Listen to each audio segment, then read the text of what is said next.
customize their mech before they bring it into the game. The different battle mechs you can pilot all behave a little differently. You've got your fast, light scout mechs like the Jenner.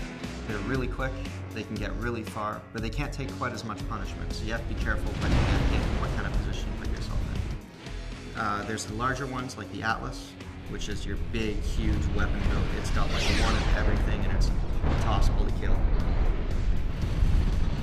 You got to be really aware of which type of weapons do what during the battle. Energy weapons generate large amounts of heat, and when your mech approaches critical heat levels, it will automatically shut down.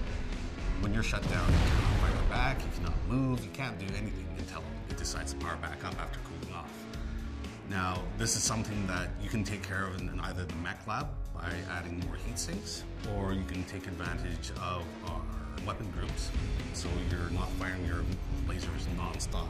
You can actually assign lasers to different weapon groups, so you can select when they fire, how often they fire, so you can continue a high level of damage per second without having to worry about overheating.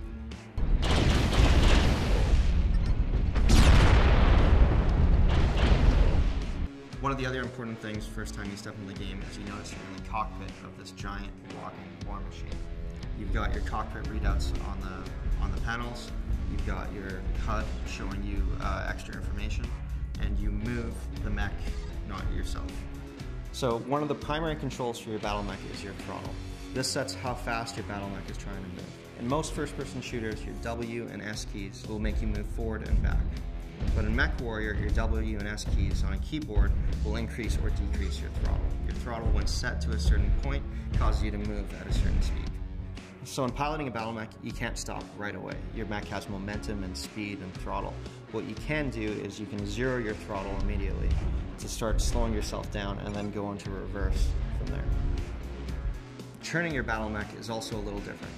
Your look does not control what direction you move. Instead, you use on a keyboard the A and D keys to turn your mech left and right.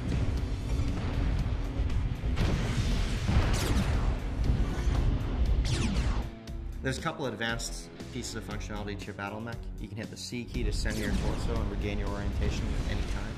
And you can press the X key in order to zero your throttle to rapidly change your direction while playing the game. So the biggest difference from a traditional shooter is that your upper body and your lower body move separately. So you don't always move in the direction that you're looking. It's kind of like piloting a giant walking tank.